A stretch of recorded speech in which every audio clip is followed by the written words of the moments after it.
What you're doing is, when there was no 10th schedule, what used to happen? The same thing. What my Lord is putting to me used to happen when the 10th schedule was not there. Right.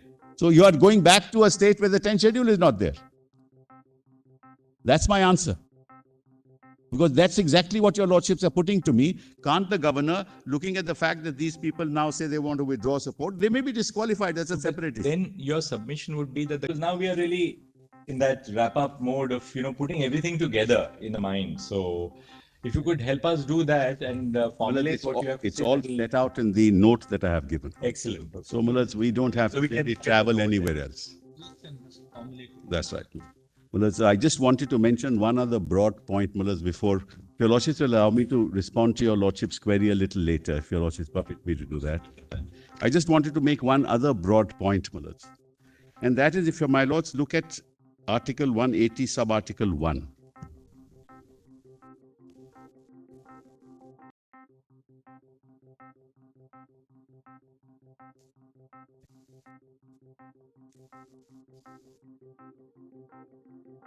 Sub-Article 2.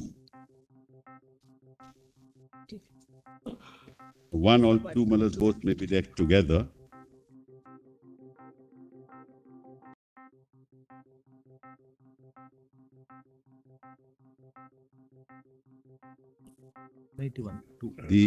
Your Lordship has that. While the office of a speaker is vacant, the duties of the office shall be performed by the deputy speaker, or if the office of the deputy speaker is also vacant, by such member of the assembly as the governor may appoint for the purpose. The governor may appoint for the purpose would be on the advice of the council of ministers. And during the absence of the speaker from any sitting of the assembly and deputy speaker, or if he is also absent, such person as may be determined by the rules of the procedure of the assembly. So or one if no deals such with vacancy, second deals with absence. So, Mullahs, either way, Mullahs, if both of them are absent or for some reason cannot participate, somebody else will be appointed. Right? Now, in this context, look at paragraph 6.2 of the 10th schedule.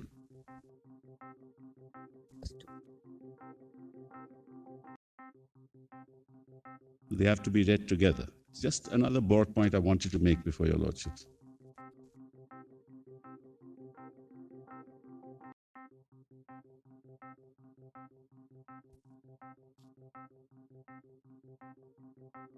The proviso to 6.1, Mullahs. I'll read 6.1. If any question arises as to whether a member of a house has become subject to disqualification under the schedule, the question shall be referred for the decision of the chairman, or as the case may be, the speaker of such house, and his decision shall be final. Provided that where the question which has arisen is as to whether the chairman or the speaker of a house has become subject to disqualification, the question shall be referred for the decision of such member of the house, as the house may elect in this behalf, and his decision shall be final. So what is it that I am canvassing before your lordships? That there can be no hiatus. Yes. If there's a deputy speaker against you who have given notice, the disqualification proceedings don't stop.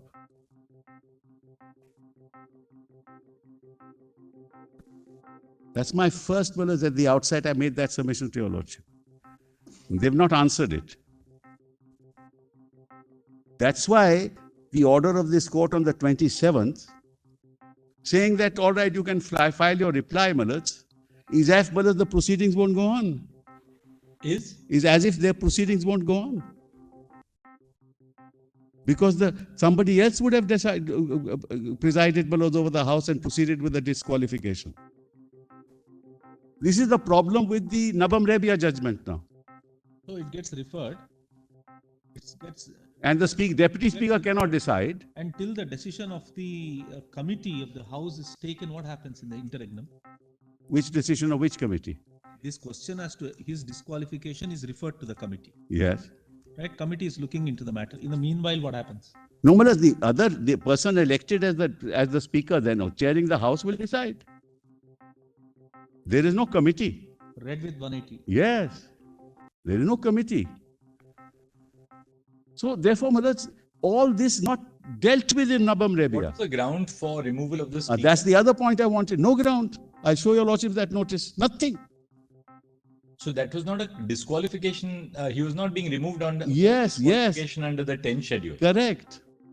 Therefore, Malad, that notice was an ab initio void. No, but they can always say that we don't have confidence in the speaker. No, they can't, because that's the removal proceedings are under 179. I showed your Lordship Shakhtar and call, which says it has to be for reason. I showed that to your Lordships at the outset. Because removal is stigma, which is why Malad, he is allowed to be in the House, allowed to participate in the proceedings and respond to the allegations. It's not a no confidence. No confidence is no reasons. It's a removal. Again, not considered in Nabam. So these are very serious questions. That's another broad point I wanted to make, Malad, before I proceed. Yes. Anyway, now kindly come to the propositions that I have placed before your Lordships. Malad, it's already with your Lordships, I hope. My submissions, the rejoinder submissions, Malad. Document number. It's not numbered. A what?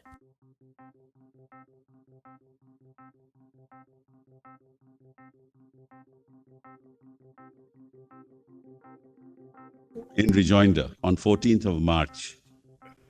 That is A4 is Mr. Sibal, is it? Yeah. Petitioner rejoinder written submissions. Yes, that's correct. So, Malad, all that I've set out now so that I don't have to, Malad, wherever necessary, I'll refer to the document, otherwise not, Malad, because your Lordships have actually gone through all the documents. But, Malad, first I will deal with item number, Malad, page 2, 3, 3 and 4, Malad, the submissions made by the other side, which I'm going to deal with presently. At page 2, Roman small 3 and Roman small 4.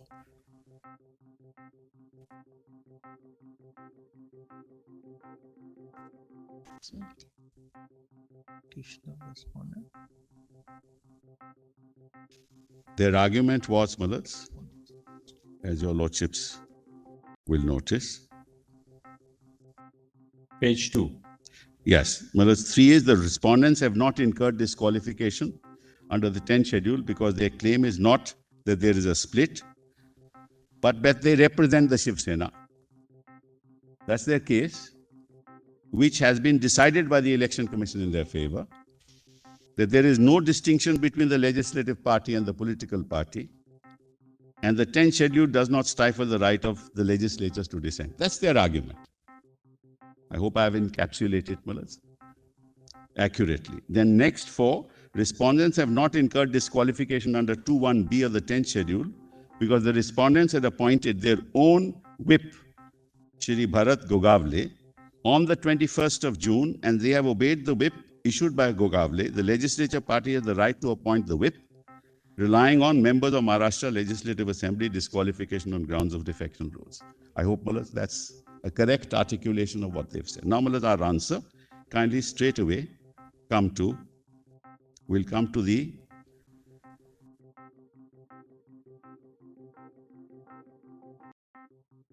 heading, Malad. I first deal with the governor.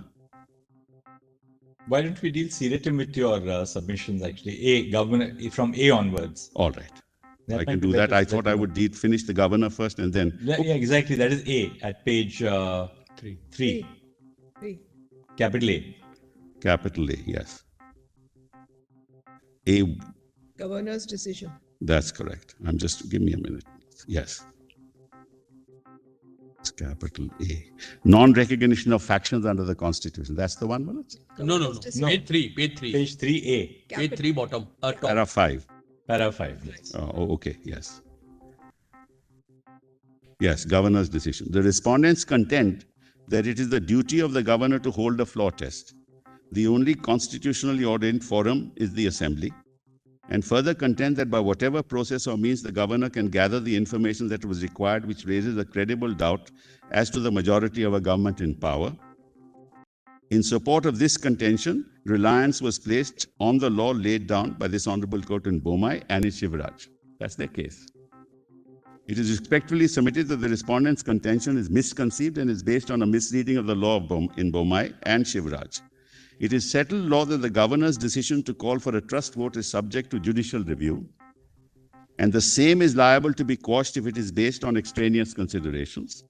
In Shivraj Chauhan, whilst holding that the exercise of discretion by the governor to call for a floor test is subject to judicial review, this honorable court observed that, quote, the court is entitled to determine whether in calling for the floor test, the governor did so on the basis of objective material and reasons which were relevant and germane to the exercise of power. The exercise of such power is not intended to destabilize or displace a democratically elected government, accountable to the Legislative Assembly and collectively responsible to it. The exercise of the power to call for a trust vote must be guided by the overarching consideration that the formation of the satisfaction by the governor is not based on extraneous considerations. That's the heart of the decision. It's not Miller's that he cannot call for a floor test, but the reasons on the basis of which he must call for a floor test must not be extraneous and irrelevant, which is what I tried to show yesterday to your lordships.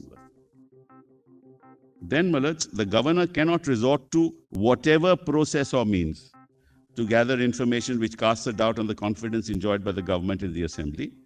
The governor's satisfaction has to be based on relevant and constitutional considerations. In the present case, the governor, in his decision on 28th of June, arrived at his satisfaction that the government headed by Uddhav Thackeray had lost the trust of the House on the basis that, and I quote, majority of Shiv Sena MLAs have given a clear indication on behalf of the Shiv Sena legislature party that they intend to exit from the Mahavikas Aghadi government. That's the heart of the matter, Melissa. That's the decision of the governor. That 34 of them have come to me and I recognize them. If that's germane to his decision-making, constitutionally germane to his decision-making process, he's right.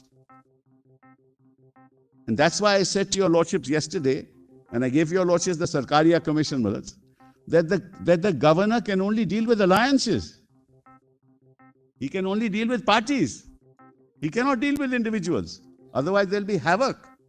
Any three people from any party will go to say that now you must call for a floor test. All right, let's read ahead so that we'll get your formulation. Yes. Firstly, it is respectfully submitted that the resolution of 34 members of Shiv Sena, which is relied on by the governor in his decision on 28/6, does not state that the 34 members intend to exit from the Mahavikas Aghadi government. Moreover, only 8 out of 32 members were ministers of the government.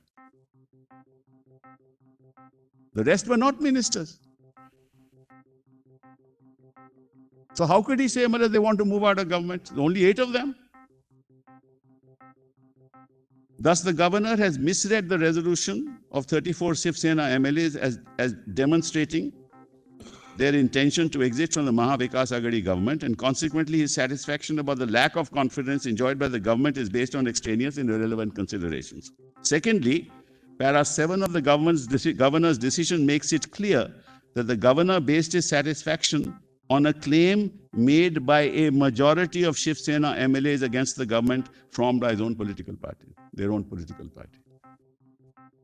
So on what constitutional basis can the governor recognize, whether minority or majority, a faction in the legislative party to direct a floor test? It is respectfully submitted that the governor has no power to recognize a majority faction of a legislature party, and on that basis come to a prima facie conclusion that the government has lost the confidence of the House. By doing so, the governor enters the political thicket outside the domain of his constitutional duties and facilitates the toppling of an elected government, which is impermissible in law.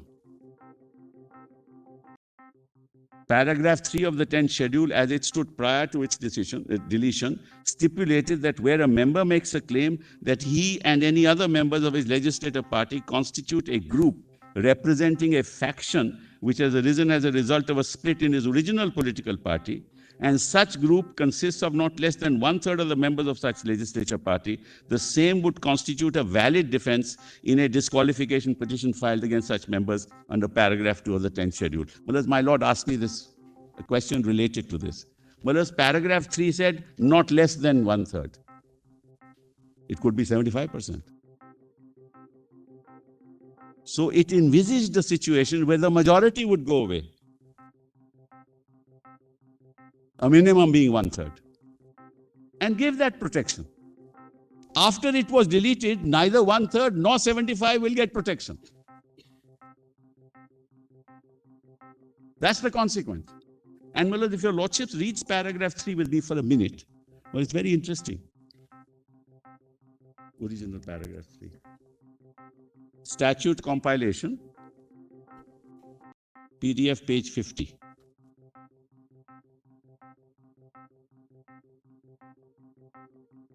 Where is that statute compilation? Yeah, yes, I got it, yes.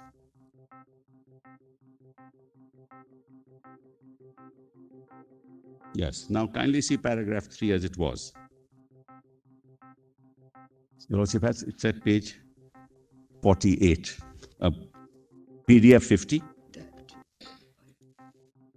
My lords have it? Yes. Where a member of a house makes a claim that he and any other members of his legislature party constitute the group representing a faction which has arisen as a result of a split in the original political party. Any such group consists of not less than 1/3 of the members of such legislative party. He shall not be disqualified under subparagraph 1 on the ground that he has voluntarily given up or that he has voted or abstained from voting. From the time of such split, such faction shall be deemed to be the political party to which he belongs for the purposes of subparagraph 1 of para 2 and to be his original political party for the purpose of this paragraph. So what's one thing is quite clear, that the paragraph 3 dealt with factions. An argument to say that I am the party is contrary to the constitutional framework.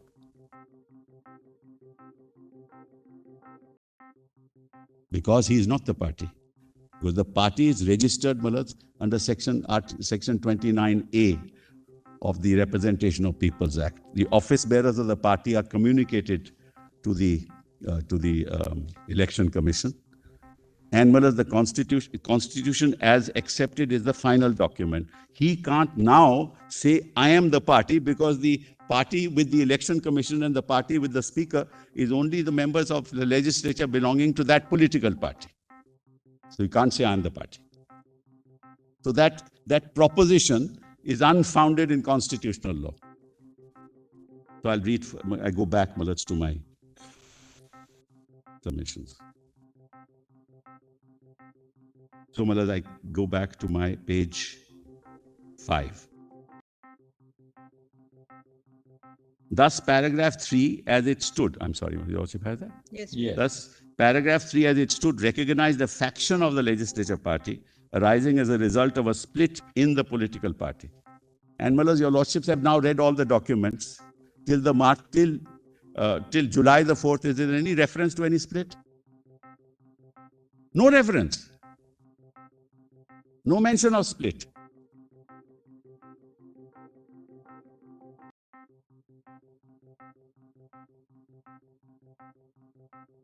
With the deletion of paragraph 3 of the 10th schedule by the Constitution 91st Amendment, there is no constitutional recognition of a faction or group in the legislature party.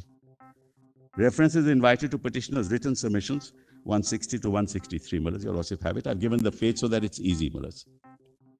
The effect of deletion of paragraph 3 from the 10th schedule is that the Constitution does not recognize any faction, whether it consists of majority or a minority of the members of the legislature party. Why? Mullah, there's a constitutional basis for that also. I tell you just why. Mullah, when I seek election directly from the electorate, I don't seek election in my personal capacity. I seek election on the symbol of the party. in my activity in the house and outside the house, I continue to be a member of that party and must honor the discipline that's imposed on me. So, in the relationship between the legislature and the political party has primacy. The legislature party has not primacy. So, when you are interpreting the constitution, you have to give primacy to that political party whose representative I am in the legislature. You can't in the process give primacy to the legislature over the political party, which the other side is trying to do, by saying, I am the party. It can be one member of legislature, but can he say, I am the party? So within the constitutional framework, the will of the legislators, in fact, is subject to the functioning of the political party, both inside and outside the house. Now, he can have dissent outside the house, but no dissent within the house, which is why the whip. Because there he represents. That's why Holohon says you can't go against it. That's the rationale for it, Malats, constitutional rationale for it. Then, Malats, a fortiori,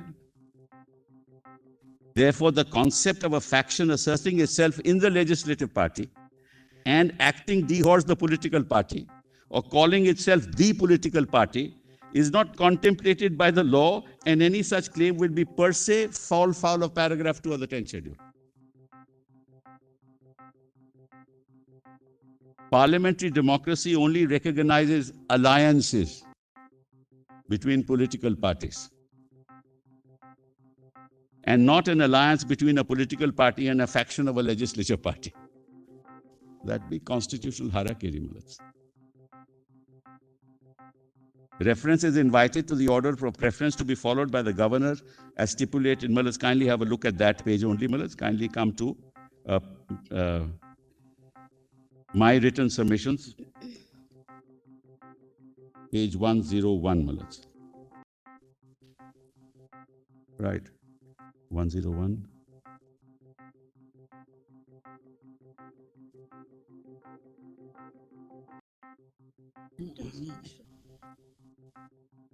Which file would that be, please? Petitioners written submission. Yes, Petitioners, 101. written submissions.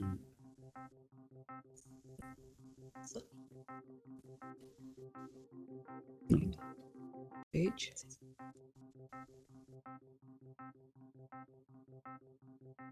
Yes. Now, let's kindly share. Very interesting. Yes, yes. Yeah. Kindly see page 101, paragraph 240.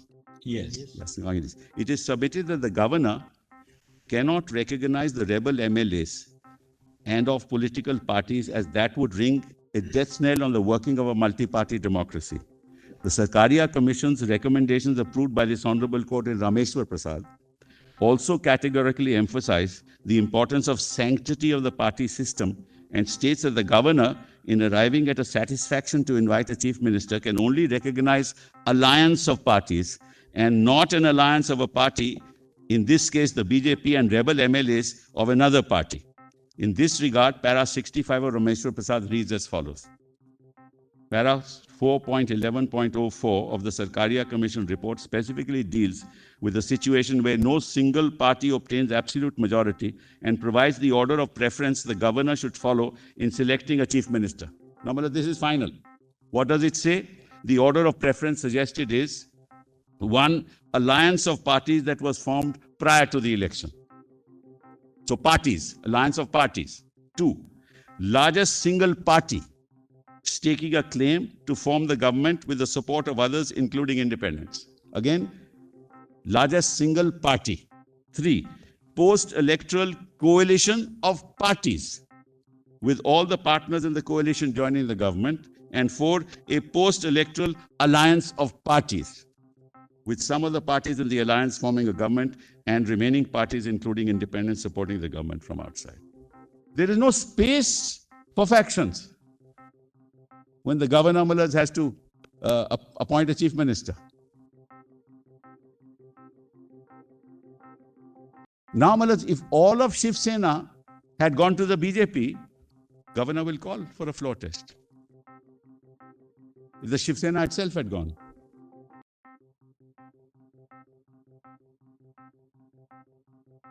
Now, Malaj, this is cast in stone. Now an argument is being raised, it doesn't matter, and which is why, Malaj, I said to your lordship the consequences of it. Malaj, supposing 2 or 3 members of each political party who don't form the majority go to the governor and say that support of six of these people reduces the chief minister to a minority, therefore call for a floor test. Malaj, it would be disastrous for democracy. That's the Ayaram Gayavaram principle that we gave up. Would 50 members of BJP today, Malaj, support Uddhav Thackeray, will he call for a test? So, Malaj, the whole propositions, the propositions that have been advanced by my learned friends are all contrary to basic principles of constitutional law.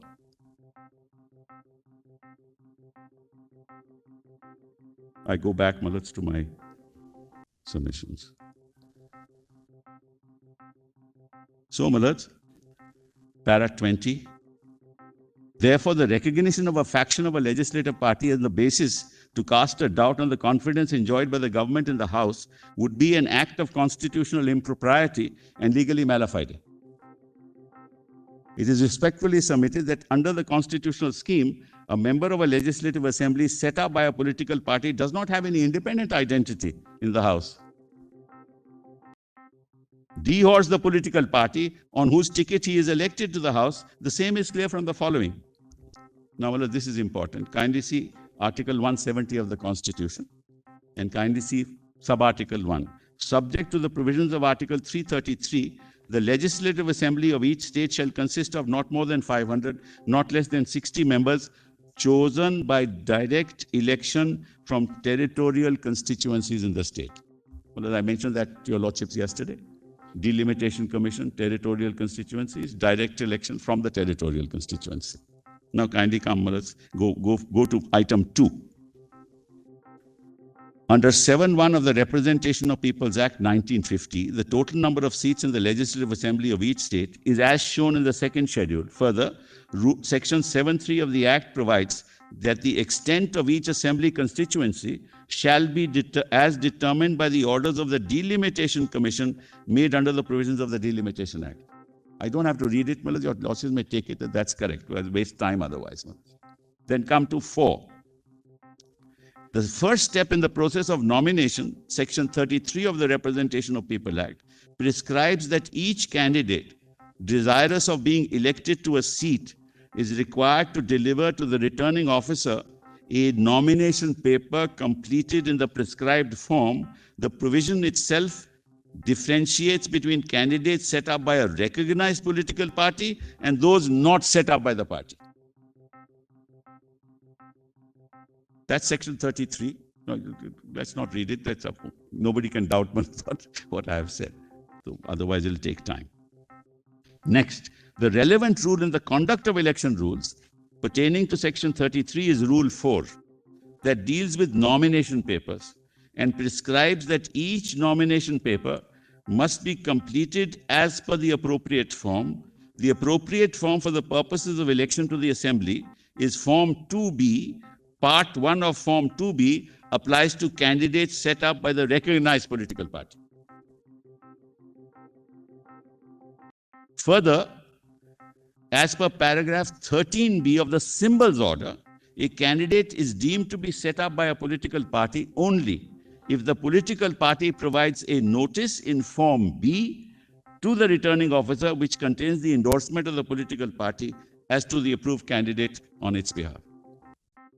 Hence, from the very initiation of the election process, the identity of a candidate for an election is as a representative of the political party by which it was set up. So the primacy is of the party. The legislature has no identity other than being a representative of the party. After the election, Section 66, 67 of the Act require the returning officer once the counting of votes have been completed, to declare the election result and to communicate the same to the Election Commission and the Secretary of the House. That's very important, Malas. Kindly see that. 67 of the That's okay. I representatives. think, you've paraphrased it. There's no reason to doubt it. Alright. The reason is, what he sends is that he has been elected as a,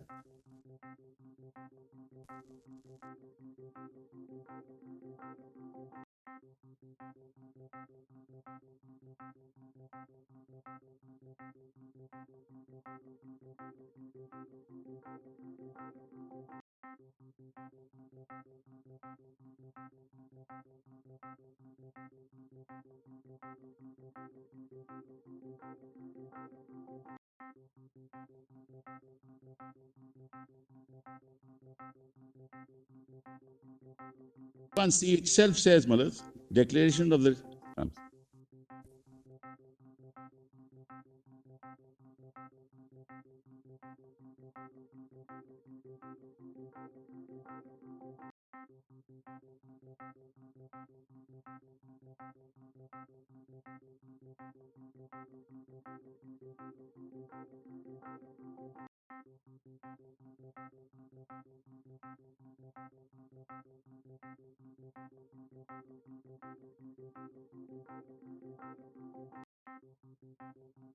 is sponsored by the political party and he has been duly elected. And the certificate also says the same thing. Would you go back to it, Malas? Then, Malas, item 9, corresponding rules of the conduct of election rules are Rule 64, 66, which prescribes 21C, Form 22 to be referred to by the returning officer. 21C deals with the format of declaration of the result of elections by the returning officer, and it explicitly requires the name of the recognized registered political party that has sponsored the candidate to be recorded. The same details are also required to be recorded in Form 22, which concerns the certificate election provided. Therefore, it is respectfully submitted that an elected member of the Legislative Assembly does not have any independent identity in the House except as a member of the political party to which he belongs. Accordingly, the governor could not have recognized any members of the legislature party, dehorsed their political party, and permitted them to make a representation against the government formed by the political party to which they belonged. So, Malas, he should have assumed that they continued to be in the Shiv Sena, and that Shiv Sena had 52 members, and all the three parties together have 152 out of a house of 280. There was no occasion for him to say, have a floor test. And undisputedly, in the present case, the group of the Shiv Sena legislature party, represented by Eknath Shinde, is a faction of the legislature party, albeit a majority. The recognition of a majority of Shiv Sena MLAs by the governor to entertain a doubt about the confidence enjoyed by the government is in the teeth of the provisions of the 10th schedule and of the constitutional scheme related to election of members to the Legislative Assembly. Therefore, governor could not have asked the government headed by Uddhav Thackeray to seek a trust vote on the floor of the House on the 30th of June. On this basis, the governor's decision rather placed a premium on the unconstitutional acts of a faction in the legislature party, allowing them to topple an elected government. He knows, because he is not a member of the assembly, but he is part of the legislature. So he knows. So he went outside the scheme of the 10th schedule as well as the scheme of the constitution to recognize a faction. Majority or minority doesn't matter. The governor is knowing fully well that a faction of the legislature party cannot be recognized under the constitution. Sorry, just to pause here. According to you, suppose there is a split, which is now, of course, not recognized. Yes. So, what would have been a split under the unamended provisions of of the 10th schedule? But there is a group of legislators who have otherwise left they say we have withdrawn support. Correct. Right, whether they withdrew support here or not, that you already made your point. Now, they will incur a disqualification because there is no split which is recognized by the 10th schedule now. Yes. Can the governor not then look at the numbers and say that, assuming that these people say that we have left, whether they incur a disqualification will be decided by the speaker, but this conduct of these people in doing something which is contrary to the 10th schedule also affects is liable to affect the strength of the house and the strength of the number of parties in that house, or the strength of the party in that house. Can he not do that? No. Because your argument is he can't do that at all. No, forget the majority. This can happen where 2 or 3 or 4 members of each political party can do the same. What you're doing is, when there was no 10th schedule, what used to happen? The same thing. What my lord is putting to me used to happen when the 10th schedule was not there. Right. So you are going back to a state where the 10th schedule is not there. That's my answer. Because that's exactly what your lordships are putting to me. Can't the governor, looking at the fact that these people now say they want to withdraw support, they may be disqualified as a separate issue. Then your submission would be that the governor can't call for a trust vote in oblivious to the provisions of the 10th schedule. No, forget the 10th schedule. He can't call for a trust vote, Maharaj, by recognizing a faction in a political party which has no identity, which has no constitutional identity. That's my submission. Maharaj, your lordships are now looking at them as a group. They are not a group, they are individuals. There is no concept of a group within the legislature. Each is an individual. And government formation is based only on alliances. And therefore, Maharaj, calling a trust vote has to be based also on alliances, if it's been reduced to a minority. That's accepted now by Rameshwar Prasad, Maharaj.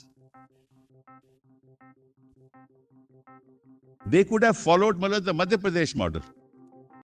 Resigned. No, but they wanted to be chief ministers and posts, Maharaj, so naturally, Maharaj. They could have followed the other model. Maharaj, that also is a constitutional issue which one day your lordships will decide. That's also another issue. The collective decision to resign as a group, Maharaj, is something which is very suspect in constitutional law. Suddenly, all of them together one day decide we all must resign. This is in line with Kyoto, unless we question Kyoto. Maharaj, I have always questioned it. I have always questioned it. But that's another issue, Maharaj. But it also has a bearing on coalition governments, Yes. particularly regional parties. Yes. Regional parties, this argument could sometimes be very dangerous also, because there is absolutely no freedom in the party, except for one leader. Many a times it's a family which runs it, and there is no scope of anybody else coming into the fray Maharaj, in fact, and setting up an alternative, because it's impossible. Virtually, we are interpreting the constitution to say that it is just not possible for any legislators. Maharaj, in fact, this has been my grievance. What happens, Maharaj, in the United States and in the UK, Maharaj, a president, Maharaj, of the Republican Party will reach out to Democrats to get a bill passed. The insurance, actually, Barack Obama had to reach out to the Republicans for his insurance bill. And in the UK, the same thing, the Conservative Party or the Labour Party reaches out to the opposition members. There is no such thing as defection. This is the problem. But anyway, Maharaj, we are in another era. At the moment, we are on the law as it stands today. So we go back to the Gyaram regime, where there is no 10th schedule, and you can actually move the governor for toppling any government you want at any time you want. Yeah, a few people. Maharaj, there is an NCP case where only four people of the NCP, Maharaj, actually went away. There were only 4 members. All of them went away. So it can happen. So according to, going back to the Sarkaria Commission report, which was relied upon in Rameshwar Prasad, this was a post-electoral coalition of parties. That's correct. Of course, with the support of some independents as well. Yes. So according to it is only if any one member of the alliance and Shifts. or one member of the coalition shifts, That's right.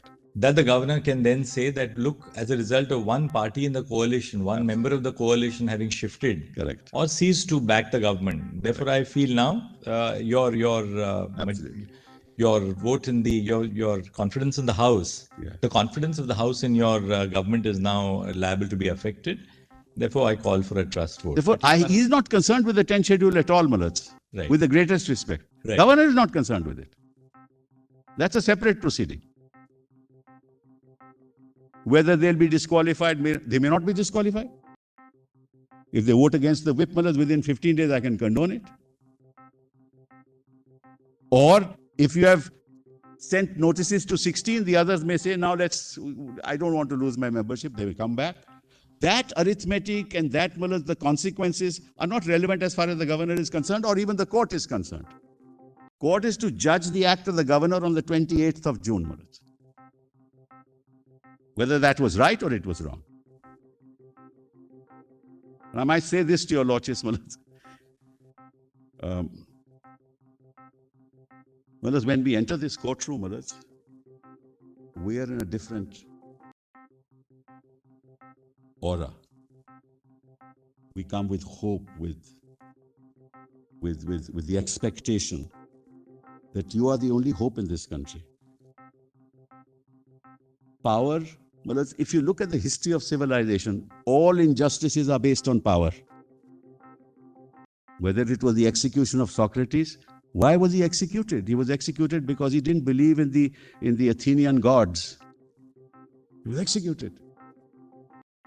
The same thing is happening today. Not in that sense. Where do we go?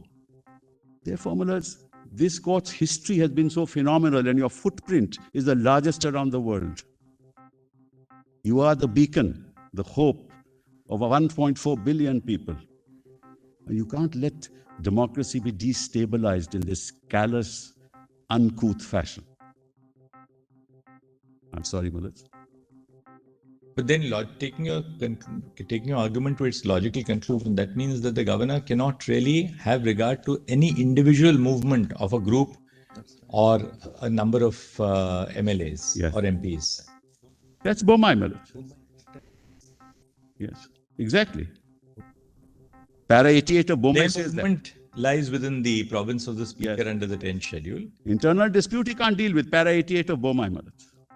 Intra-party disputes he can't deal with. It's in my note. I'll succumb to it. All right, let's go back to the Yes, Malaj. Sorry. So, Malaj, decision of the governor is accordingly liable to be struck down. It is respectfully submitted that the respondent's reliance on the decision of Bomai to contend that the governor is duty-bound to order a floor test without regard to the pendency of disqualification petitions is totally misplaced. The respondents particularly relied on 119 and 121 for Justice Sawant's opinion and paras 391 and 395 of Justice Jeevan Reddy's opinion, dealing with court's decision on the situation in Karnataka. Now, 30 is important. As regards the situation in the Karnataka Assembly, the issue before the court was whether the governor, on receiving letters from certain legislators that they were withdrawing support from the government, was justified in himself coming to the conclusion that the government had lost majority and giving a report under 356 for issuance of a presidential proclamation. It is pertinent to note that the Chief Minister in that case had offered to test the government's majority on the floor of the House. Chief Minister himself, I'll test it. These are the facts of Bomai, Karnataka, which they relied upon. In that context, it was held by this Honorable Court that in cases where the support to the ministry is claimed to have been withdrawn by some legislators, the proper cause for testing the strength of the ministry is holding the test on the floor of the House. Because the Chief Minister said, I am ready to hold that test. And para 3 was there on that day of the 10th schedule. And Malaj, what did the governor do? 356. It's in that context that Bomai says, which is why I said the other day, these decisions are contextual. There's no general principle that can be applied across the board. There can't be. Freedom of speech is a general principle. How you will actually, Malaj, recognize it is the context. So, Malaj, in this connection, it is necessary, I'm quoting Malaj, I'm sorry. In this connection, it is necessary to stress that in all cases Where the support of the ministry is claimed to have been withdrawn by some legislature, the proper course for testing the strength of the ministry is holding the test on the floor of the House. That alone is the constitutionally ordained forum for seeking openly and objectively the claims and counterclaims in that behalf. The assessment of the strength of the ministry is not a matter of private opinion of any individual, be he the governor or the president. It is capable of being demonstrated and ascertained publicly in the House. So first you must reach a bona fide, constitutionally valid conclusion that this requires a floor test and on relevant considerations. If you are able to justify that to the court, then the only remedy is a floor test. Well, it's the next paragraph. I just read the highlighted portion, para 391 at the bottom. Whether the Council of Ministers has lost the confidence of the House is not a matter to be determined by the governor or for that matter anywhere else except the floor of the House, correct? Principle of democracy underlying our Constitution necessarily means that any such question should be decided on the floor of the House. The House is the place where the democracy is in action. It is not for the governor to determine the said question on his own or his own verification, which is what exactly he did by recognizing a faction. Now let's kindly come to para 32. Thus, S.R. Bommai is not an authority for the proposition that the governor must order a floor test whenever a claim is made that the elected government has lost the confidence of the House, irrespective of whether such claim is based on unconstitutional or extraneous considerations. Rather, S.R. Bommai, it was categorically held that the power under 356 cannot be used to... I just waste, we have a short time. My colleague has to also. I don't want to hog everything. Rather, in S.R. Bommai, it was categorically held that the power in 356 cannot be used to sort out internal differences in or intra-party problems of the ruling party. Para 82. If your lordships will just allow me to show that, if it's convenient. Well, I'll show that here. Volume 2. There's Bommai? Yes. We'll read Bommai here. You've extracted it. Yeah, I've extracted it. Yeah, we'll read it from your extract. Much easier. We've got Bommai, of course. Yes, I purposely did it, Mala, so that otherwise We you'll have don't have to flip go around. back and forth at all. You have extracted it also. Yes, I've extracted it. It's okay. Well, it's actually, I must give credit to my colleagues. Yes. Well, it's Mr. Tiwari, Mr. Devdutt, how wonderfully they have prepared this case. It's extraordinary. And I owe gratitude, sense of gratitude to them. Sort out internal differences or inter-party problems of the ruling party, and that exercise of this power for a purpose extraneous or irrelevant to the one for which it has been conferred by the Constitution would be vitiated by legal malafide. You're now looking at an intra-party dispute. They have come to you, they are 34, I recognize you, I recognize the leader because he is the leader. So the governor is recognized. I'm sorry. Mrs. Will just give us a moment. There was an urgent order. Which No. I'll just show it to my learned brother, Justice Narasimha. That's the morning. Morning, yes. Yes, sir.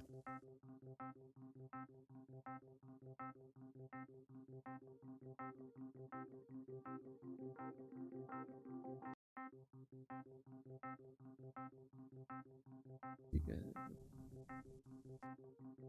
24th March only. Thanks. And this intra-party quotation is from Sarkari Amalats. It is adopted by Bommai. And it is consistent with those propositions, Malats, that I read to your lordships of Sarkari Amalats adopted by Rameshwar Prasad. See, you can't enter into an moment you say, okay, I'll recognize these three people, I will entertain these two people, and then now you have lost majority, now you have a floor test. Impermissible. That's the old non-10th schedule regime, the Ayagram, Gayaram regime.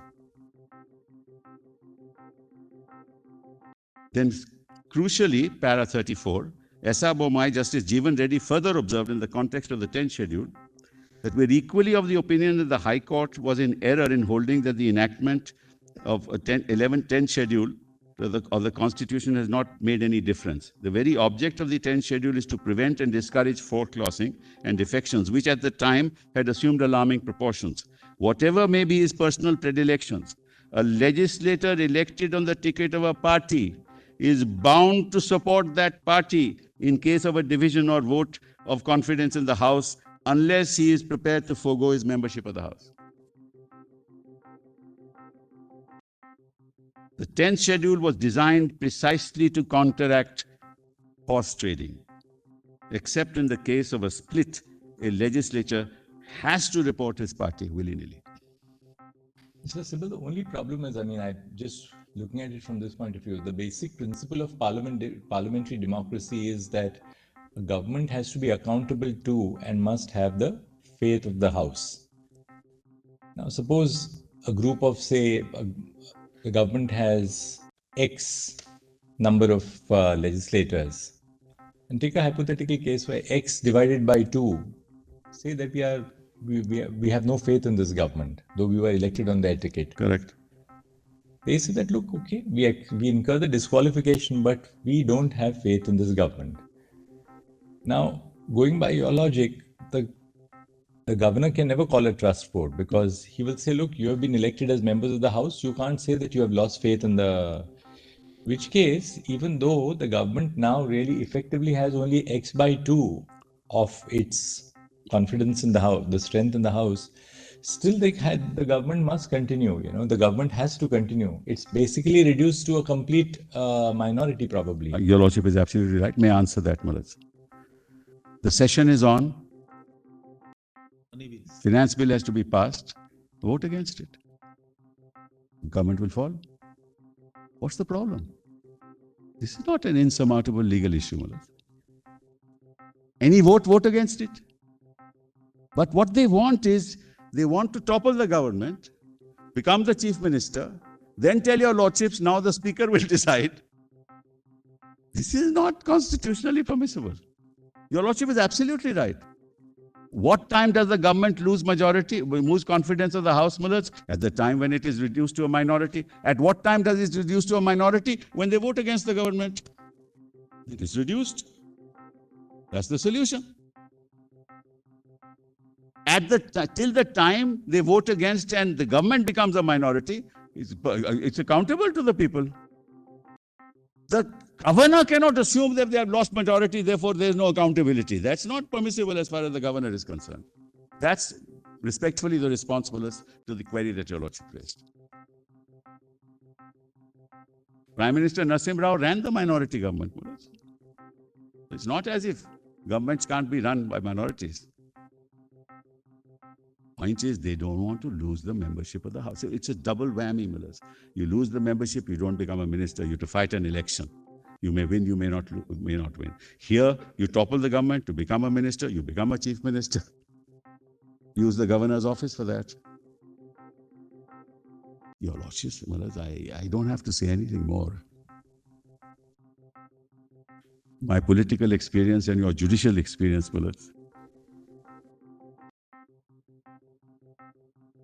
We have reduced ourselves to that we are mocked. People don't believe us anymore. Anyway, so now we go on to Shivraj Singh. Then Shivraj. Respondents relied on the law in Shivraj to contend that where the governor has reason to believe that the incumbent government does not possess the support of the majority, the correct course of action would be for the governor to call upon the chief minister to face the assembly and to establish the majority of the incumbent government within the shortest possible time, irrespective of the fact of disqualification. Well, I'll just read the highlighted portion. Undoubtedly, the purpose of entrusting such a function to the governor is not to destabilize an existing government. Well, as I read the beginning, as a matter of constitutional law, it would not be correct to proceed on the basis that the constitutional authority entrusted to the governor to require the council of ministers to prove their majority on the floor of the House can only be exercised on the very inception after general elections are held, and not when the governor has objective reasons to believe that the incumbent government does not command the confidence of the House. The governor is not denuded of the power to order a floor test, where on the basis of the material available to the governor, it becomes evident that the issue as to whether the government commands confidence of the House requires to be assessed on the basis of, a floor test. Undoubtedly, the purpose of entrusting such a function to the governor is not to destabilize an existing government. When the satisfaction on the basis of which the governor has ordered a floor test is called into question, the decision of the governor is not immune from judicial review.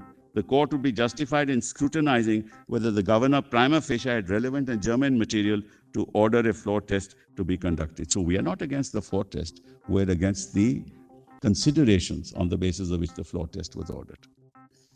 It is respectfully submitted that Shivraj Chauhan, there are no disqualification petitions. Now, this is the other thing, pending against the MLAs whose resignation was under consideration. A note, as noted by the Honorable Court in para 41, notices of disqualification had been issued against 6 MLAs on 13-3, but the Speaker had accepted the resignation of these 6 MLAs on 14-3, which I mentioned to your Lordships yesterday.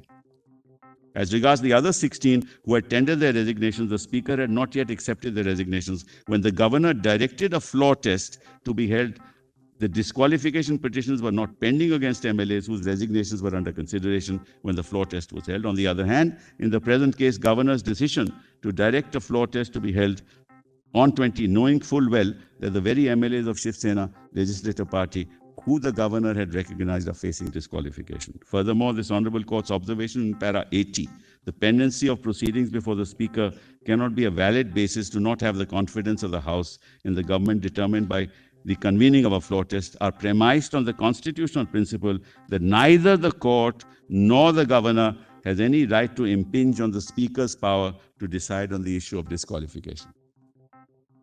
This court cannot say that you cannot decide, or I give 10 more days or 10, 15 days. That's not the power. That's not the function of the court. It is straight law that neither the governor nor, for that matter, this court has the power to impinge upon the authority of the Speaker to take a decision on the above issues. Well, that's a... Now 5 judges have said that. Therefore, that order on the 27th put us in a situation, where the government, elected government, was toppled. Neither the governor, nor for that matter the court, can entrench upon the power of the Speaker, which is why I pointed out paragraph 6 of the 10th schedule and 180. Because there can't be any hiatus. Speaker's function must continue, and there cannot be any Kitemek order. Then, whereas in the present case, the decision to hold the floor test was taken by the governor on 28/6, by which time this Honorable Court had already interdicted the disqualification proceedings against the respondents on 27/6. The governor, being aware of the pendency of the disqualification petitions and being aware of the fact that this Honorable Court had extended the period of filing a reply on 2012, could not have disturbed the status quo in the Assembly by directing a floor test. Para 82 of this Honorable Court noted, nothing prevents the Speaker from taking a decision either on matters of resignation or of disqualification despite convening the trust vote. Even in Shivraj Chauhan, your Lordship said, because there was no interdiction there. So the court said, in Shivraj Chauhan, the Speaker could easily disqualify. But in this case, what happened? The Speaker could not move. So how does Shivraj Chauhan, an authority for the proposition that a floor test is necessary in these circumstances? The illegality of the governor's decision on 28/6 cannot be remedied by subsequent event or actions.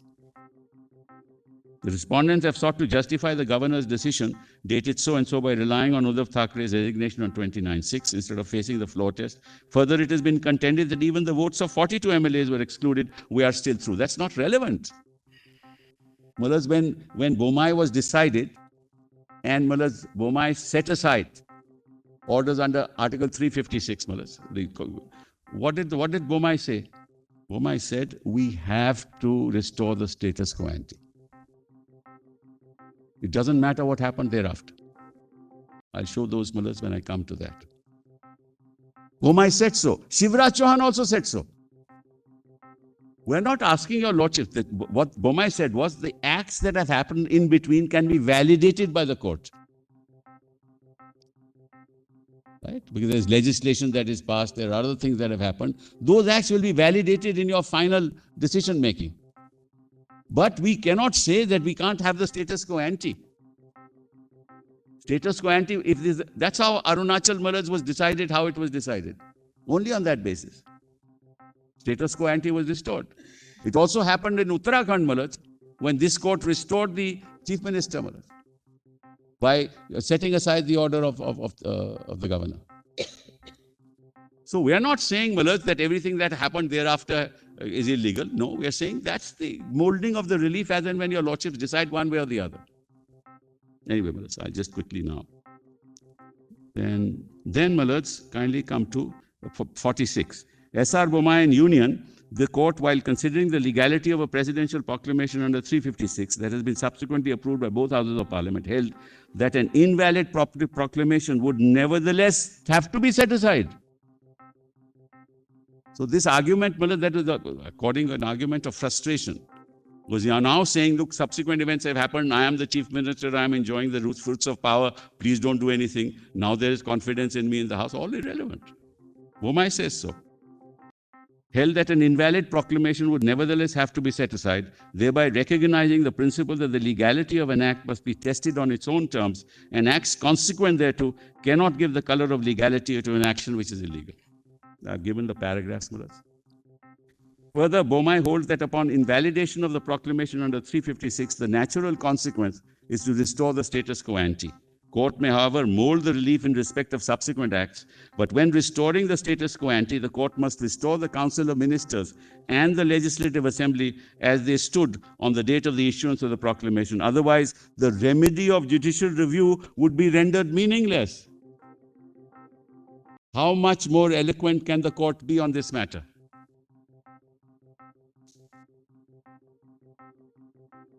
In fact, Bomai goes on to say that holding of fresh elections can also be injuncted on the principle that such a relief is to prevent the frustration of the constitutional remedy. It further goes on to say that the court may be duty-bound to give an interim order of this nature to make effective the constitutional remedy of judicial review and to prevent the emasculation of the constitution. Well, what's the point, Malaj, of now saying these consequential acts have happened, so you have no judicial remedy, even though the act may be illegal?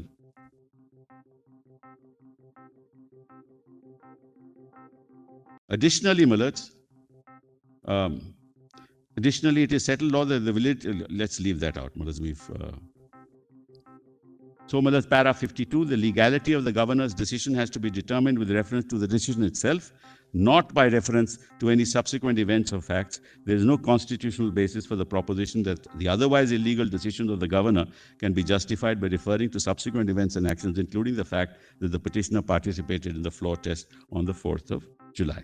Then governor's decision on 30th of June to swear Eknath Shinde. That's the next. It is respectfully submitted that governor does not have the power to invite a leader of a faction of a legislative party acting dehorse the political party. But where does the governor get this power from? Who is he recognizing? Leader of what? The governor can only deal with the legislature party. He can't pick out Eknath Shinde and say, now you become the chief minister. It's like saying that the party is registered with the election commission. The leader is as communicated to the election commission, but I, as governor, will pick up another leader contrary to what is communicated to me. The leader continues to be Malaj. In the instant case, it is undisputed that on the 30th of June, Uddhav Thackeray was the leader of the Shiv Sena political party. However, the governor extended an invitation to form the government of Shinde, whose only claim as on 30th June was that he is the leader of the majority faction of the Shiv Sena legislature party.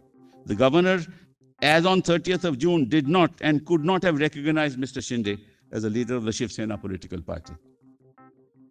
As submitted above, a parliamentary democracy only recognizes alliances between political parties and not an alliance between a political party and a faction of the legislature. I've already said that. As submitted above, therefore, the governor's action of inviting Shinde Mullahs to form a government illegitimately recognized an alliance between a faction and Shiv Sena Legislative Party and the BJP, which is constitutionally impermissible. The governor's decision is liable to be set aside on this basis. Further, the respondents have failed to deal with the petitioner's reliance on 164(1)(b). Mullahs, let's leave that out for the moment. Let's leave out the other things. Then, Mullahs, they relied upon Kuldeep Bishnoi. What I have now done is, Mullahs, I have given your lordships para 62, what Kuldeep Bishnoi held and how it's wholly irrelevant, Mullahs. So that I don't have to, Mullahs, unnecessarily take your lordships. I've put it out in the note itself. And then Shivraj Chauhan.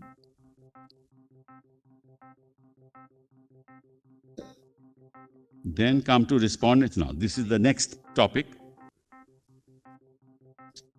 Next topic is, Mullahs, page 20.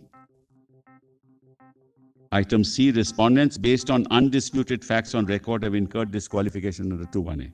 Petitioners have shown that the undisputed facts of the respondents, namely so-and-so, passing a parallel resolutions. Mullahs, I will let Dr. Singhvi actually deal with this because originally also he had dealt with it. So let's sort of... Then, Mullahs, C1. Now respondents contend that now repeatedly saying that there's been a split and you have not merged is of no consequence because there is no one, this is no one's case. I have never argued that I have split from the political party. I'm just quoting, Mullahs, from the transcript, how useful this transcript is, Mullahs.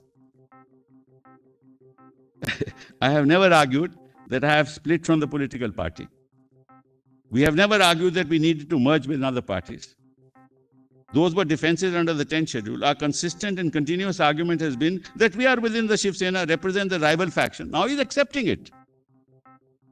Representing the rival faction which ought to be recognized as a political party. Now, this is the cat is out of the bag. Now he is saying outside the constitution, outside the principles of constitutional law, a faction in the legislative party should be recognized as a political party. Without going to the election commission, without registering yourself. What political party? So I'm quoting only from the transcript. And has now been recognized as a political party is in question is in this matter. Then, Mullahs, I've said the contentions of the respondents never claimed that they are a faction in the legislature, but they are a political party itself is totally misconceived. After the deletion of para 3, a faction, I've already said that. Effect of deletion is that a faction, as soon as it indulges in prohibitive conduct under para 2, would have no defense available.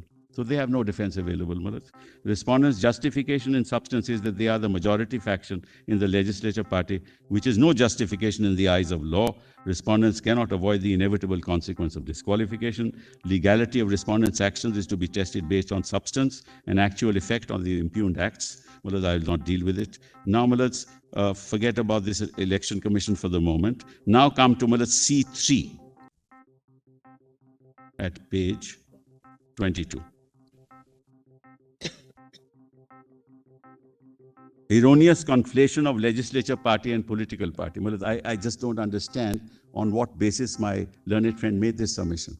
The whole purpose of the 10th schedule is to talk of the legislative party and the political party as separate entities.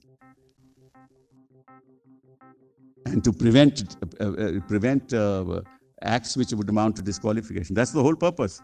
Mullahs, the Constitution doesn't recognize that. Even, Mullahs, the Representation of People Act doesn't recognize the legislature party. It is only in the 10th schedule because you wanted to prevent acts of disqualification. In furtherance of their smokescreen defense of being in Shiv Sena, the respondents have repeatedly asserted that there is no distinction between a legislative party and a political party. And again, quote from the transcript, we have consistently said so, that a legislature party is integral and originally connected and co-joined to a political party. What's the basis of this submission? And I still say, I am the original political party. So first he says, I am a faction. Now he says, I am the original political party. Because that faction should be recognized by the governor as the original political party. Now they are presuming that this is only a rival faction. He just said that it's a faction within the legislature party. and not a rival faction within the political party. Whereas your lordships have time and again said you can't segregate the two. A legislature party is also an extension of the political party. That is how it has been right through the whole artificial distinction which has been drawn. That is that the legislature party who did it and the political party had nothing to do with it. I have never ever said that the two are different. Our argument right through has been the decision of the legislature party has the authority of the political party. Where does he get that from? Decision of the legislative party has the authority of the political party, unless he says, my faction is the political party. Thus, in substance, the respondents contend that the faction representing a majority of the legislative party is deemed to be the political party without regard to the political party which has been registered by the Election Commission under 29A. A fortiori, therefore, without referring to the original political party which has been registered with the Election Commission, the majority faction contend that they can hold themselves out as a political party and take actions within the House, dehorse the political party on whose ticket they were elected. It is submitted that a majority faction cannot claim that they are the political party registered with the Election Commission under 29A of the Representation of Peoples Act. There is nothing in law which allows such a claim to be made. Distinction between the legislature party and the political party is reflected in the provisions of the 10th schedule. Submission of Eknath Shinde Group is contrary to the clear provisions of paragraph 1 and paragraph 2 and the explanation. I have read it to your lordships for this. I will not trouble your lordships with that. Then I will come to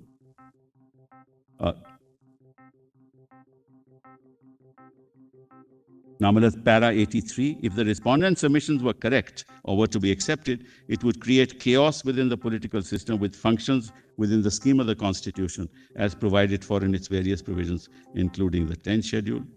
So, Mullahs, now come to C4. I will leave the rest, Mullahs.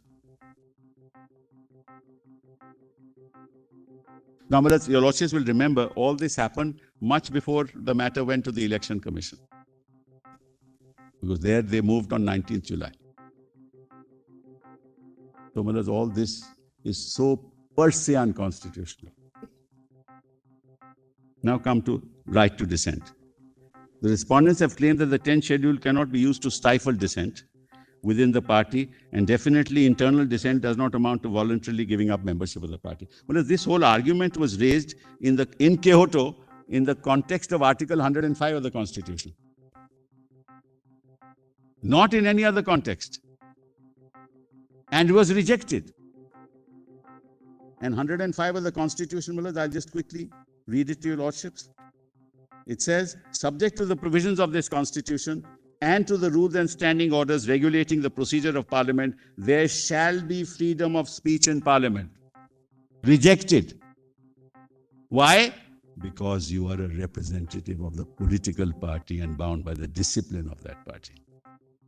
You have no independent right. Unlike Parliament in England, unlike the Senate and the House, and unlike European Parliament. Respondents have claimed the 10th schedule cannot be used to stifle dissent. Then at the outset, it is respectfully submitted the said contention is in complete violation of the decision in Kyoto, where this court specifically considered and rejected the argument that provisions of the 10th schedule violate the freedom of speech and conscience of the legislatures. It was held that people have grown distrustful of the emotive political exultations that such floor crossings belong to the sacred area of freedom of conscience or of the right to dissent or of intellectual freedom. This court is distrustful of that, is what Kyoto says.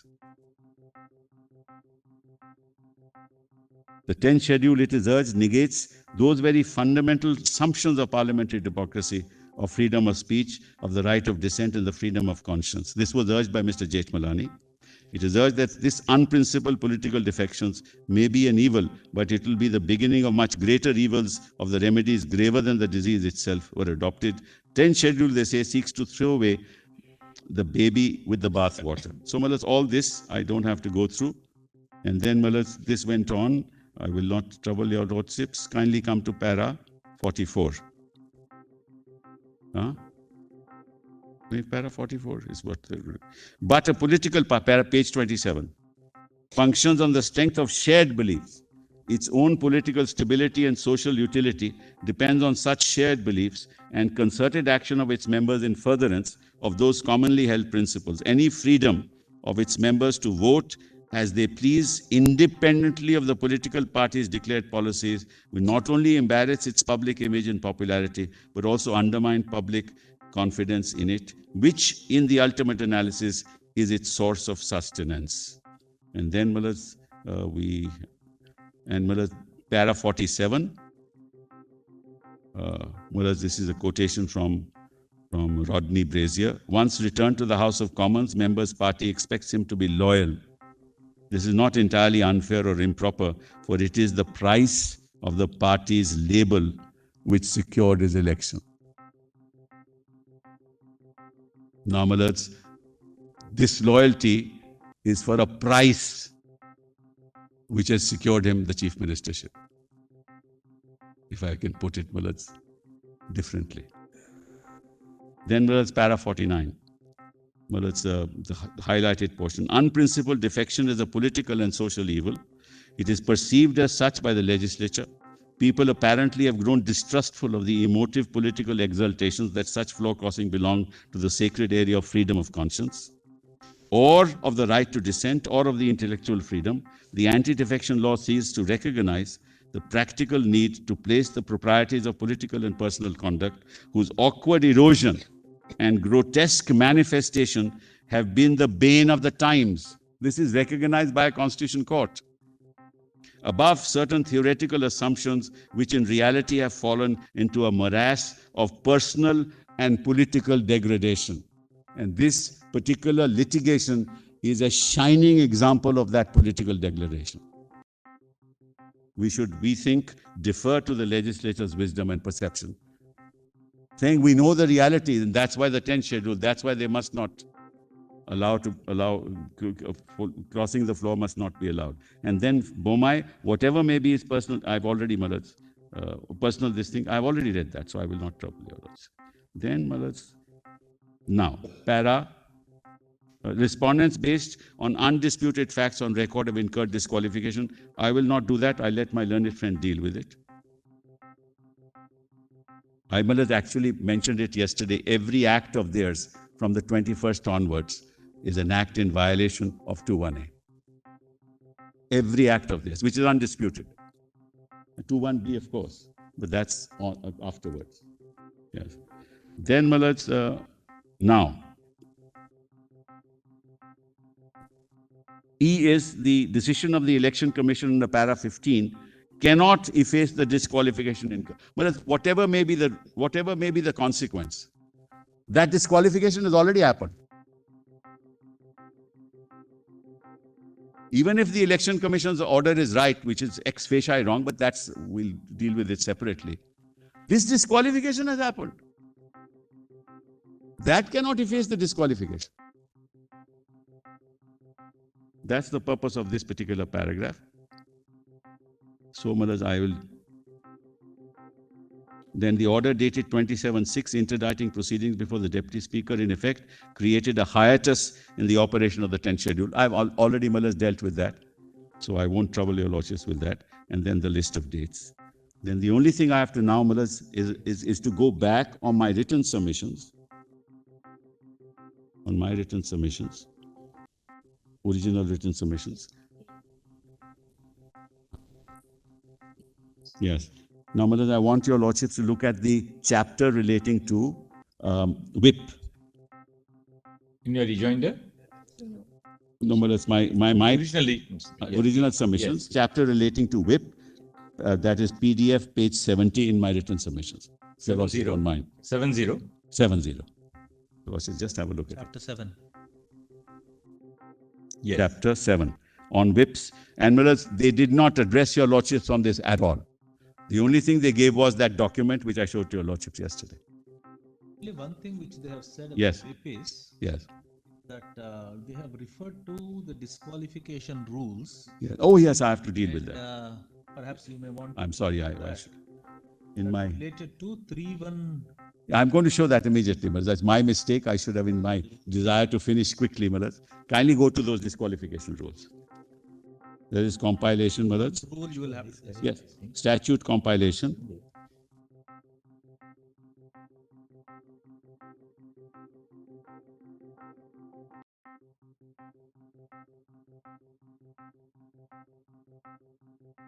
F. This is PDF, Malaj, page 6. Thank you, Malaj, for reminding me. I should have dealt with it. I have some doubts, so Yeah.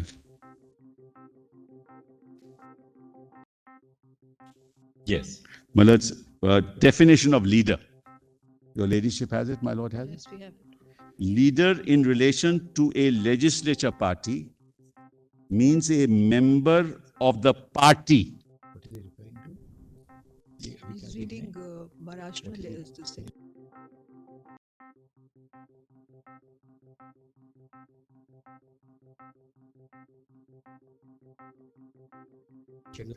तो ठीक है, कोई बात नहीं। First bookmark, Page page 2, हाँ, एक बजे कर लो। rather 4.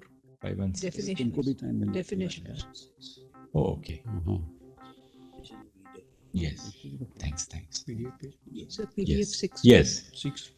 See, leader, lordship has that now. Definition. Leader in relation to a legislature party means a member of the party chosen by it as its leader. Chosen by the party as its leader. Member of the party chosen by it as its leader. Complete misreading of this definition, brothers. And includes any other member of the party authorized by the party to act in the absence of the leader. Authorized by the party. Consistent, Malaj, with all my contentions. This is not in the domain of the legislature party. The party chooses the leader, the party chooses the whip. So this argument that I had thrown you out, Sunil Prabhu I had thrown you out, therefore I need not have recognized Sunil Prabhu at all on the 3rd. Because I had appointed Gogavle. Amalas, yesterday, an argument was made, how could they whip act outside the house?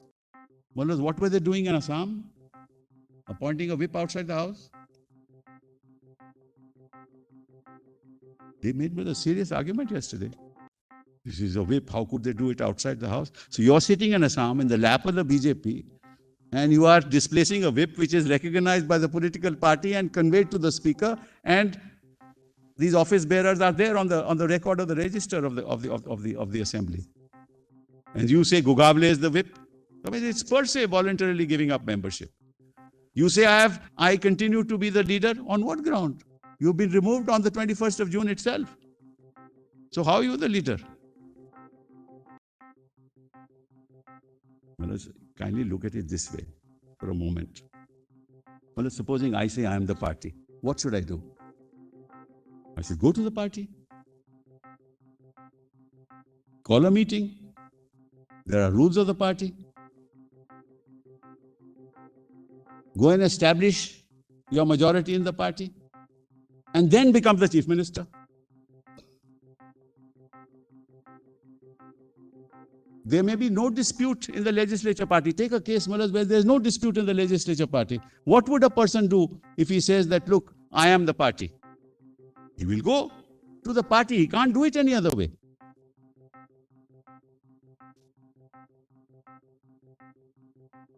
Now, if you are able to galvanize the support of X number of members, there may be minority, there may be majority. And then on the basis of those numbers, you destabilize an elected government and then go to the election commission and on the basis of the fact of those very people who are subject to disqualification, get the symbol and then say, I have the party. Which of the two procedures would be constitutional?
Constitutional law, Malad, members of the legislature can never be given primacy over the party.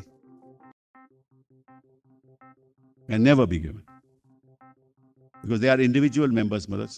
Group means you may actually act together, that's not relevant. So, Malad, this is one part that they relied upon. Then para 3. 3 must be read in terms of... Yes, exactly. I was going to read that, Malad. That's at page 5.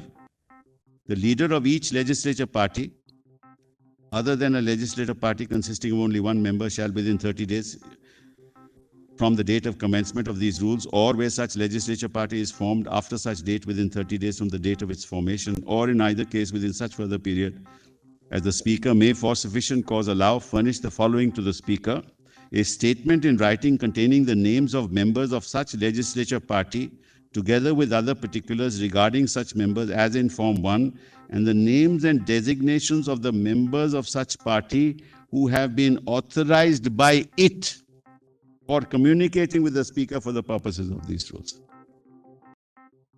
Clearly, Malad. It is in the definition also. Yes. Then, Malad, my Lord the Chief Justice asked a question, or one of your Lordships asked him a question: is the whip mentioned in the form? And the answer is yes. The fact is, it is not. Kindly see the form now. He gave the answer as yes. Page 13. Whip is by convention, is it? Yes, absolutely. It's not even there.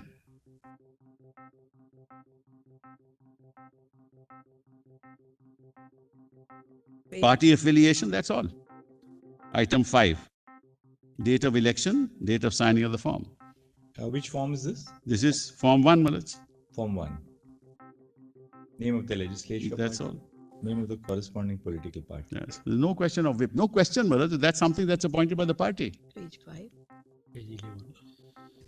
Page 11, your ladyship may have. Page 11, Form 1. PDF 13. So, Malaj, it's crystal clear. Which is why, Malaj, they very strategically did not refer to all that I had said about the whip. Not mischievously, strategically.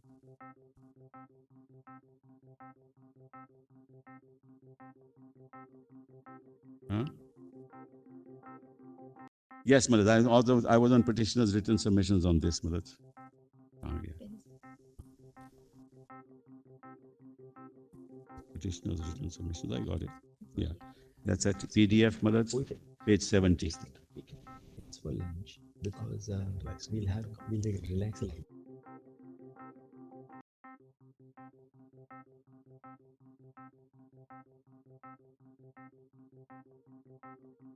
Let me see. PDF, Malaj, page 70 on whips and the role of political parties.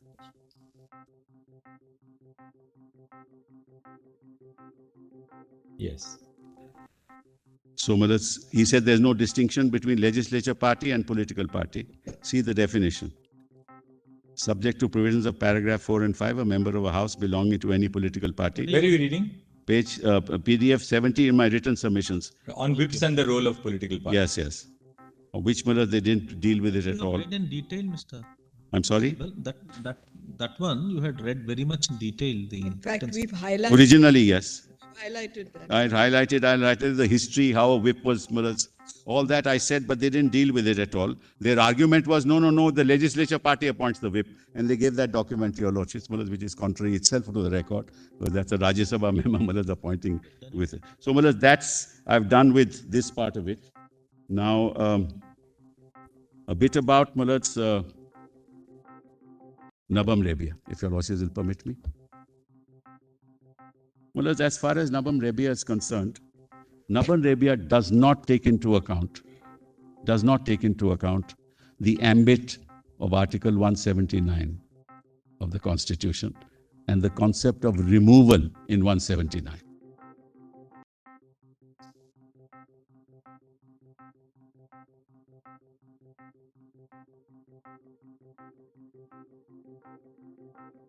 We'll see that.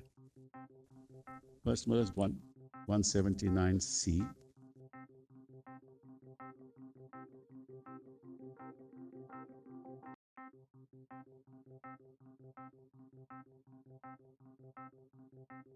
Does If not we take removed into from account it- the concept of removal in Article 170. Yes, removal in 179C, Malats, not dealt with at all.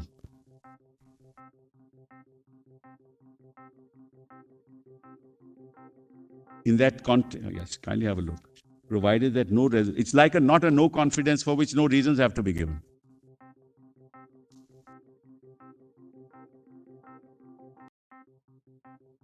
May be removed from his office by a resolution of the Assembly passed by majority of all the then members of the Assembly. Intention to move. Intention to move. Your lordships will remember the Yes. submissions that I had made. The question of moving doesn't arise. Intention to move. So that concept, Malats, not dealt with in Nabam Rebia at all. What does Nabam Rebia say on the issue of 10 members, Malats? My learned colleague, Mr. Jethmalani Malats, said that seemed to be an erroneous interpretation. Then members means then who are members of the House at that point in time. That will exclude people who are disqualified. But Nabam Rebia says, no, you can't change the status of the House, even if there are disqualification. In a sense, saying that you can't even deal. The Speaker can't deal with disqualification petitions. That's Malats also an area where Nabam Rebia Malats did not deal with it. That's the second. And the third is, Malats, just look at this notice. Please show where the notice is. Notice which we were given.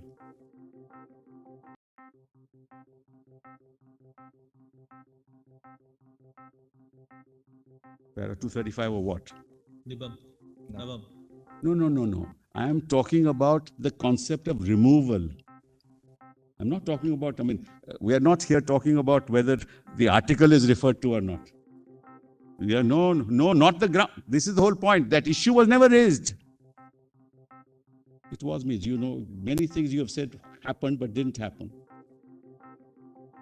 So let's not go into it. There is no discussion as to, there's a difference between notice for removal and a mere notice without any grounds for removal. See the notice here. Yes, can we see the notice? Yes, that's one important. Yes, I know, I've already said that.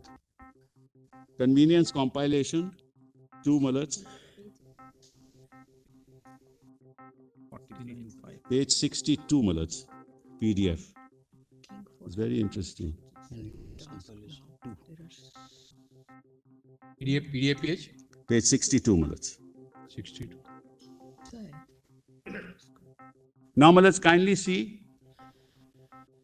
Just have a bare reading of this notice, you will find out, Malats. You realize the fallacy of the decision in Nabam. Running into 731 pages? Notice.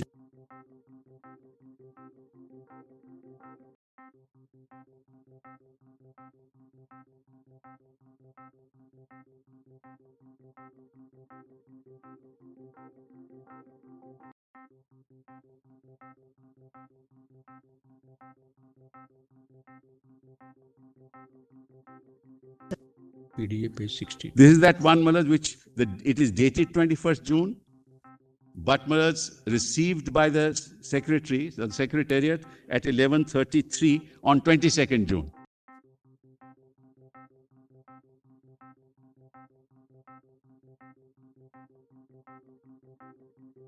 AM. Yes. Says my lords have it? Yes. You were elected as Deputy Speaker of the Maharashtra Legislative Assembly in 2019 Since February 2021, due to resignation of Nana Patole from the post of Speaker, you have been discharging functions. We all respectfully submit that you no longer have a right to continue as Deputy Speaker. What kind of notice is this? For my removal.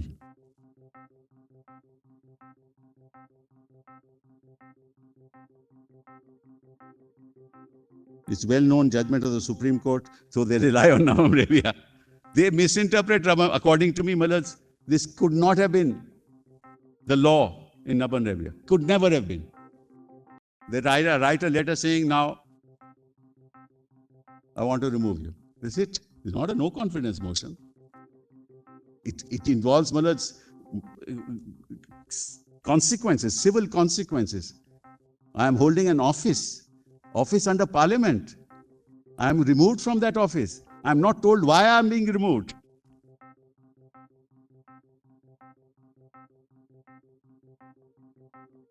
Yes, that's why the Constitution says at the time when the Legislative Assembly is in session, remember I read that? At that time, if it is moved and it is under consideration, only on that occasion I cannot sit. I have to go down to the House and I can participate in the proceedings and put my point of view. The procedure itself tells you that inherently in this process are reasons for removal. What you're saying is simply saying no longer enjoy the support of the majority of the House means nothing. This is what you're Yes. saying.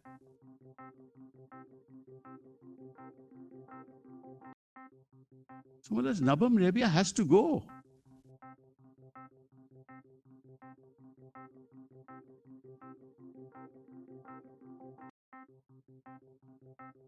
It's in that context that I mentioned 179C, Malas. So, Malas, I've done with that. Now, I just want to read, Malas, their letter of the 21st of June, that resolution. The Lordships will just permit me.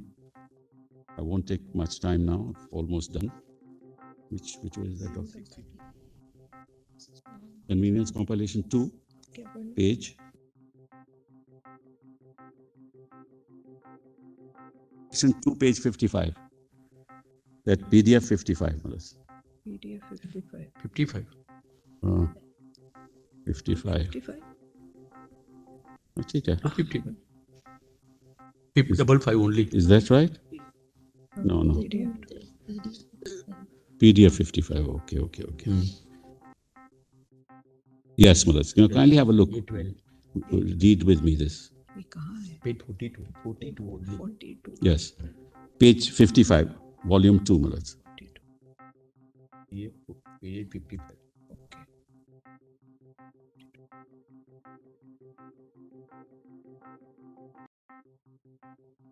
So, Malas, this, first of all, this is written when?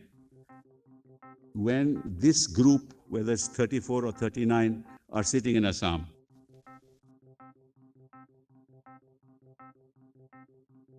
They know on the 21st of June that Eknath Shinde has been removed. Right, Malas? So it is in that context that this document is written. So obviously it's a self-serving document.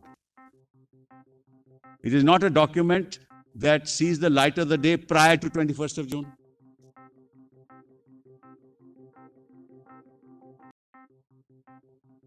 It doesn't talk of any event prior to 21st of June. It makes some general statements that our cadres are unhappy. It refers to no such event. It refers to no such event when he has aired his views publicly prior to 21st of June. It refers to no such communication to the Chief Minister or to the party office prior to 21st of June. It's a self-serving document to justify the switch to the BJP.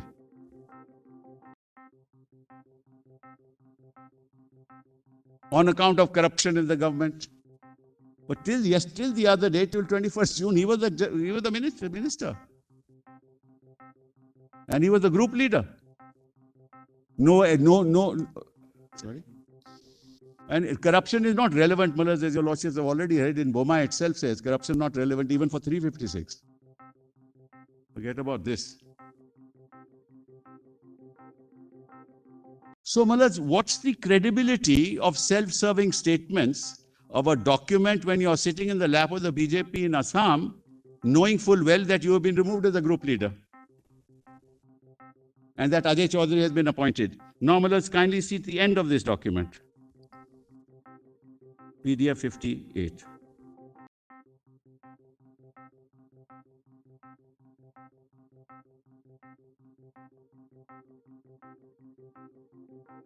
In view of the above, I'm sorry, my lords have that. In view of the above, the members of the Maharashtra Shiv Sena legislature party have met today, legislature party, and resolved as under.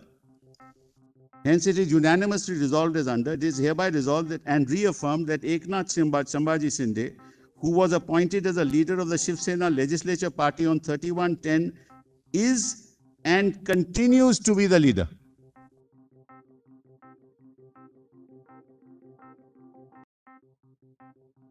Why continues to be the leader? He is the leader, if he is the leader, because he knows he's been removed. And then it is hereby that Bharat Gogavle elected is appointed as the chief whip, and that Sunil Prabhu's appointment is cancelled. Well, sitting in Assam, 34 people or 39 or whatever, cancel the appointment of Sunil Prabhu. Which procedure or law is this? He's been the whip since 2019. So it's a self-serving document. No credence can be placed on it. There's not a mention of a split at all. It's the decision of the legislature party. So no split, self-serving document, and relied upon to show that there was some enormous discontent that was happening, reflected nowhere in the document with respect to any fact that's stated. And governor says that this document shows I am in receipt of resolution of 21st by 34 members stating that there is enormous discontent. Resolution clearly indicates that the majority members of the Shiv Sena legislative party want to exist the alliance of the NCP and INC, and to that end they have reaffirmed the appointment of the leader of Shiv Sena legislative party. He is recognizing a person who has been thrown out, the governor.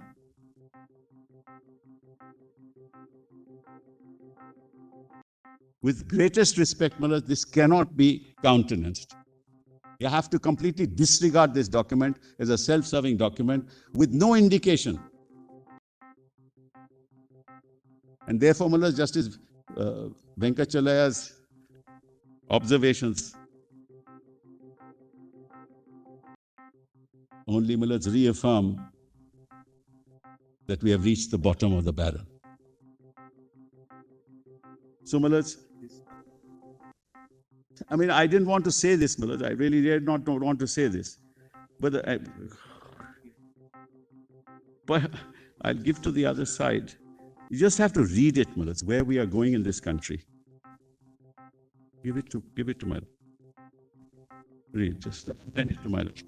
Just give it to the other side. I will not read it aloud, Mullahs.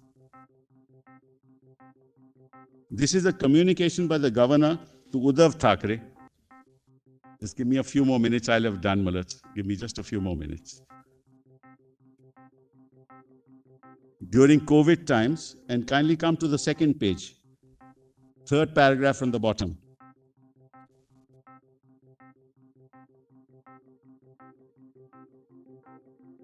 Second paragraph from the top, Mullahs. The last three paragraphs, just read them, Mullahs. Starting from I wonder. How does the governor write these things?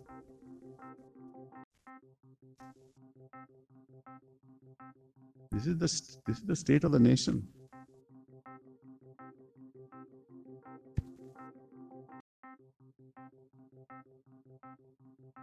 Mullahs, last thing I'd like to say, and then I'm done, is that, Mullahs, the history of this court is the history of celebration of the values of the Constitution. There have been occasions where, Mullahs, like ADM Jabalpur Mullahs, which is in dissonance with what this court has done over the years, Mullahs. I wish and hope, Mullahs, because this is an equally, Mullahs, significant case. It's a moment in the history of this court when the future of democracy will be determined. Mullahs, I am absolutely certain that without the intervention of this court,